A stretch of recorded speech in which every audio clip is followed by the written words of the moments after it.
All right, so we're backstage at Excision with Ravenscoon, opening the night at the Forum. What up?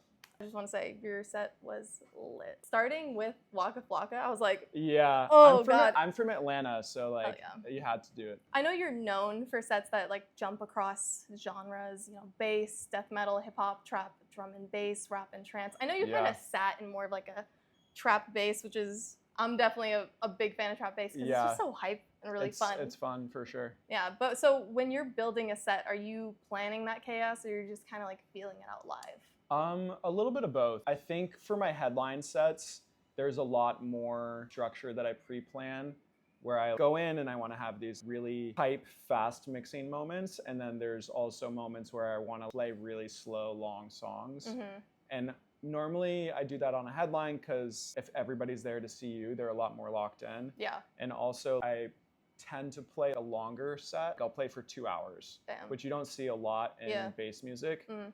And I think it's possible when you sprinkle in those slow moments. But for something like if I'm opening for a big artist like tonight, or if I'm at a music festival, it'll be quicker, more energetic stuff. People aren't feeling it. I'll switch up the vibe. Yeah. It's more of a free form set. Okay, that's sick. So you're just playing off the crowd. Yeah, for sure. Hell yeah. But for the big stuff, it's very dialed. Hyped, just like all the way dialed up. Yeah. Outside of making music, what are you passionate about? Cooking. I really love cooking. I cook like almost every day at home. I grew up in a big Italian family, so I was just around pasta and wine and food, and my dad would have me in the kitchen. Outside of that, hiking. Hell yeah. I really like getting outside. I've hiked in Patagonia. I've hiked in Alaska. I did like 30 days in Alaska. Mm-hmm. I've hiked in the Italian Dolomites and just like local stuff. Yeah, and just like some local stuff. Yeah. If I'm having a bad day, I just want to get outside. It's the best. Get some sun. Yeah, and then I'd say video games and probably my animals, my dogs and my cats. How many dogs and cats do you have? I have 2 cats, Satan and Saffron. And Satan is actually an angel. It's like a joke name. He's all white, so it kind of makes sense. Fair, valid. and then Sushi, which is a Shiba Inu. I love these names. Yeah, they're all S's. So good. Yeah, they're very cute. I'm not gonna lie. Aw, I love that. Oh, but I love that you go like your time is outside. I'm such an outside person too. Yeah, and of course music is probably number one. Yeah. But it's also like now a job, so I'm trying to balance looking at it like work, but also looking at it like art. So that's a challenge, but it's always passion for me as well. That's amazing. Yeah, I feel like it could be like difficult because this is your job. So yeah. You really got to be like, I love this. This is what I do, and kind of separate the job aspect of it too. For sure. If you're not passionate, you'll burn out.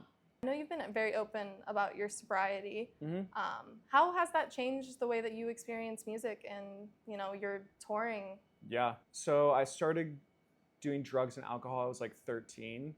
And I went to my first concert when I was 15, so I was already doing drugs by the time I started seeing live music. Mm-hmm. So I actually didn't even really experience that much live music sober until I got sober in like 2019, I think. And honestly, I've always loved music. Like as a child, my parents went to a lot of concerts with me. I remember I was like 4 or 5 at my uncle's wedding. I would go up to the DJ and ask them to play songs. So I've always been passionate about it, and I think getting sober just helped show me while drugs and alcohol can feel like it's enhancing it, you don't need it. Mm-hmm. A good set by any artist, you will literally leave feeling like you're on drugs. No, literally. I don't know, like I've been to stuff and I felt like I took ecstasy or something, but I was literally 100% sober. Yeah. And I think once you allow yourself to like break through that barrier of like, oh, am I gonna have fun? Because people take drugs, but people also drink a lot. And there's that social anxiety people have. Can I dance without getting fucked up? Mm-hmm. And I think allowing yourself to just do it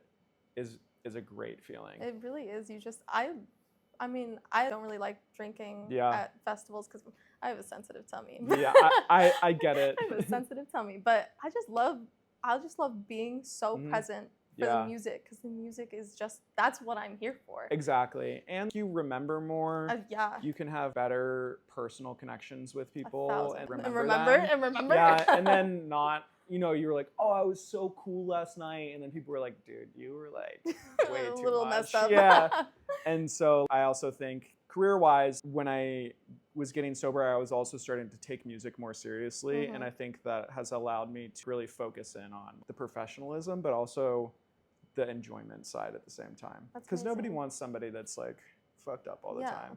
And I will say, if you look at any of the top touring DJs, I'd say like 95% of them are either sober or they just like drink or party like a little bit.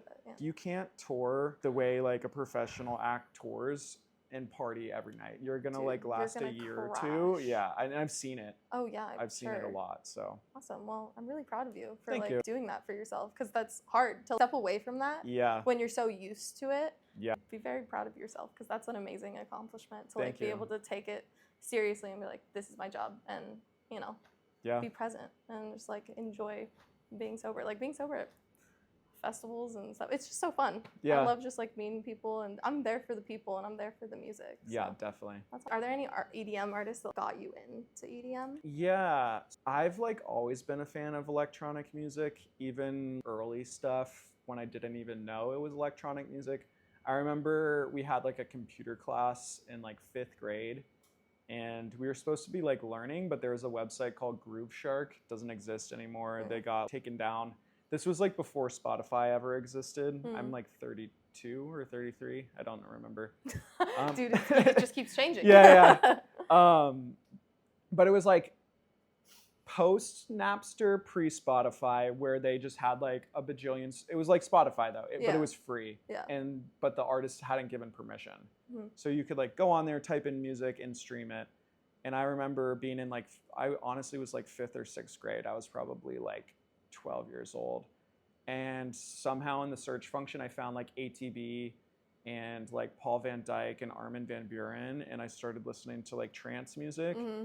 And then I got really into psytrance from there. And the first EDM show that I ever went to was Infected Mushroom in 2009. So I was always like into the like weird stuff. I remember like, I was 15 and like I'd never seen anything like that before.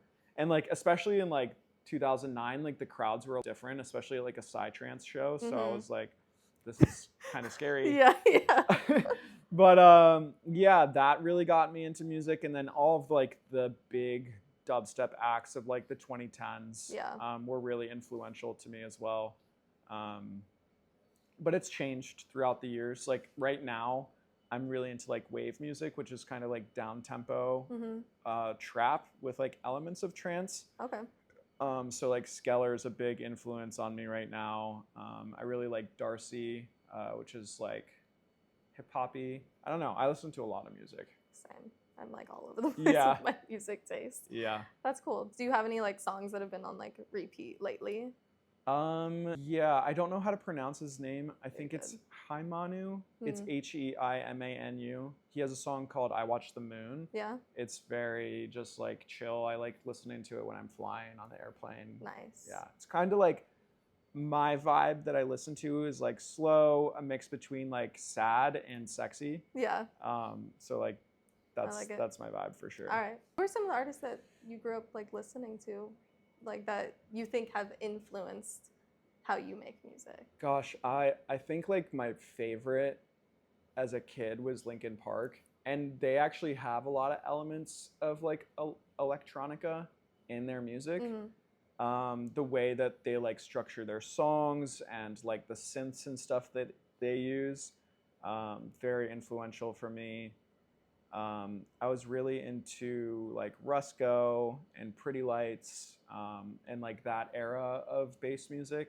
Yeah, I feel like Linkin Park though was like when I started, like, I don't know, I was like, you can combine different genres, you know? Like they were doing rock, they were doing metal, they were doing rap, they were doing like scratching and like instrumentals. I think that era of like, I guess it's like new metal was like really big for me. Do you have like a pre-show ritual? Like what are you doing before you get on stage? Pre-show ritual, it's pretty boring.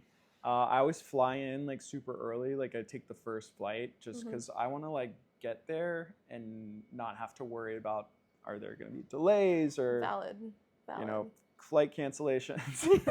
Thomas, my media guy's looking at me. He had that happen to him today because he changed his flight from the early flight. Yeah, I literally I fly in the earliest flight. I get in. I like am a hermit all day. Really, I'll like sleep for a few because I don't. Airplane sleep isn't like real sleep. It's not real Yeah, sleep. you're like bouncing It's like around a half sleep. and like your mouth is dry and like the person next to me today, I was in the window. They were in the middle. They kept like opening the window and then I would like close it. It was like a little passive aggressive argument going on. They were like, "You fly all the time?" I was like, "Yep." They're like, "You don't want to look?" And I was like, "No. Nope, I want to sleep." I'm trying to sleep. It's 6:15 in the fucking morning. Damn. Yeah. What is there to look at? I know. You're like, "Hey, wow, yeah. Put it down." Like, I get it. Like, if there's clouds and stuff, but it was the morning. It's like, the morning. It's too early for this. If you want control, okay, I'm very passionate about this. If you want both armrests, you sit in the middle. If you want control of the window, you sit in the window seat. Yes. Like. Yes. I will give the middle person their. Wait, so they were reaching over you? Yes. That's crazy. Yeah. I'd be like, hey, no, I was this just is like, my oh space. yeah, whoop, close it back. God, where was I going? Oh, pre-show ritual. Yeah. Yeah, I fly in early. I hibernate. I sleep. I eat. Normally, I'll FaceTime my wife for a little bit, and then I will literally just like turn the shower on the hottest that it gets, and I just like just sit there and like think about my life, contemplate a little bit. Sometimes for like an hour. That's fair. It just, I don't know, it like kind of like relaxes me because you know, I'm a social person, but I'm also like a private person, and so I have to like switch into like Ravenscoon mode where I'm like Ravenscoon, because I'm gonna be like talking to people all night. Yeah. Like normally, since I fly the early flights, I stay up all night. I don't go to bed. I just like go to the airport. So I have to be prepared. Like once I leave the hotel, I'm like on until 6 a.m. Yeah. Yeah. Nice. Super simple.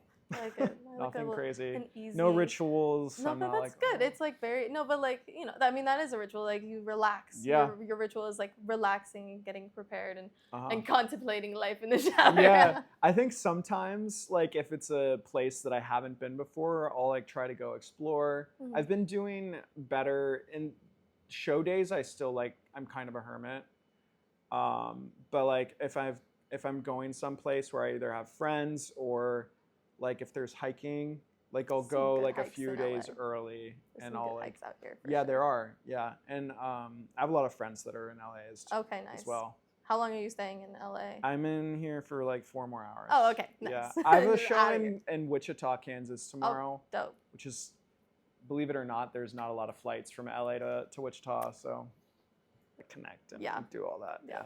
Okay, I was gonna say there's some really good hikes. Yeah, or I would probably stay. Do you have how many more shows do you have like upcoming in the next like month or so? This month is crazy. Yeah. I have today and then tomorrow, and then I go home, and then I leave Wednesday for Canada until Wednesday to Monday for a bachelor trip for my friend that's getting married. Oh, you're busy. Yeah, and then I get home, and then I have Okeechobee from Thursday to Sunday. And then Monday after that, I leave for Colorado for a week.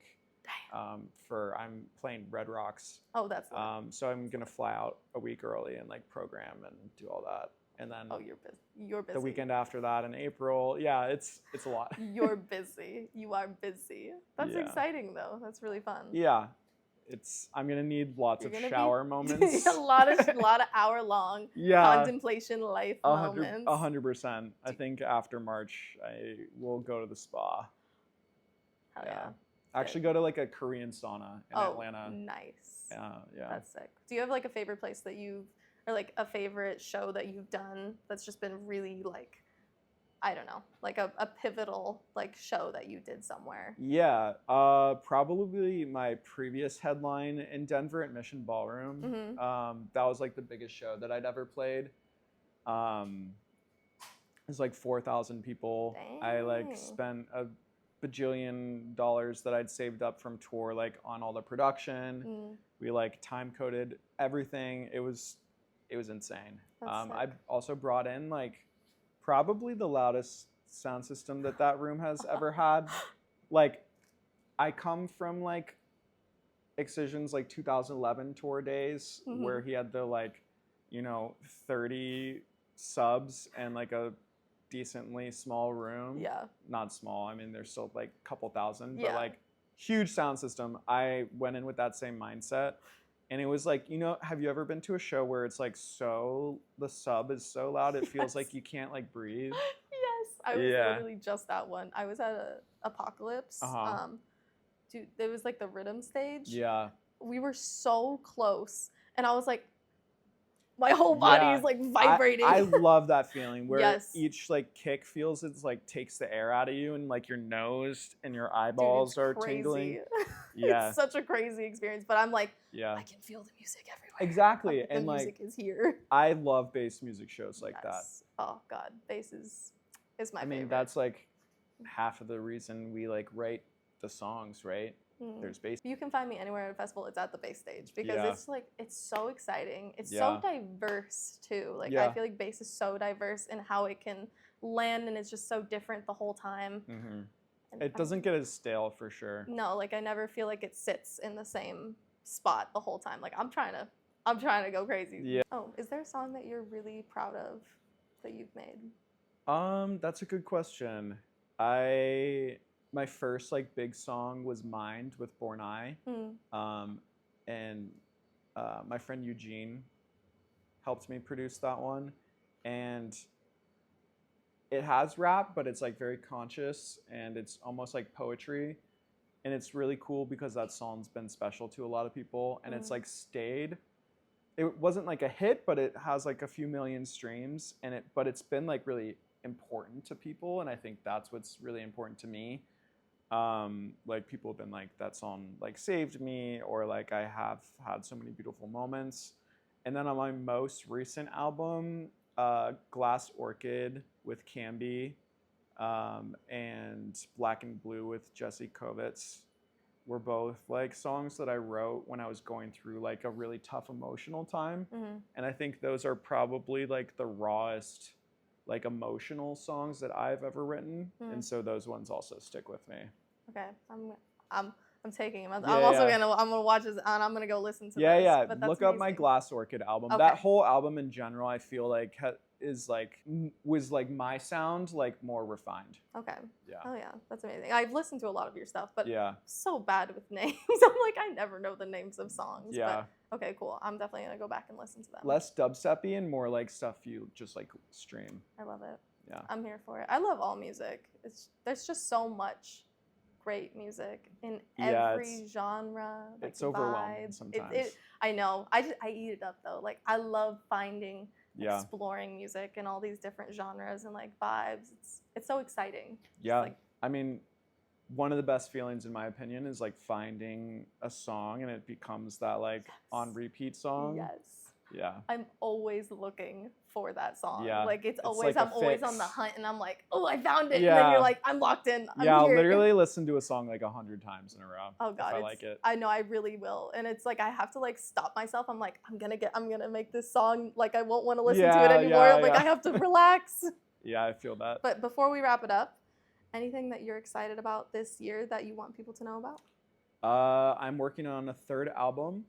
And I'm headlining Red Rocks at the end of this month, March 28th. So if you live anywhere near there, or even if you don't, fly in, buy a ticket. It's going to be sick. It's me, it's Jansen, Wonky Willa, Jason Leach, Noetica, back-to-back Chosen, and Dev. Super stacked lineup. It's going to be like a party all night. We're bringing our own sound system. We're doing a huge stage design. Like when I have the opportunity to like curate something, I'm involved in the stage design, the merchandising, the sound system, the lineup, like everything. Yeah. And so this is like one of those moments where I get to curate. That's really exciting. Do you love like I do. Just curating and creating it for yourself? That's awesome. I'm sure it feels so much more personal. For sure. And I'm making like a night, not just a night, but like a memory for people. I want to create shows that people will like remember forever. Yes. Yeah. That's amazing. Awesome. Well, thank you so much for your time today. This was really exciting and I loved your set. Thank you. Yeah, thanks for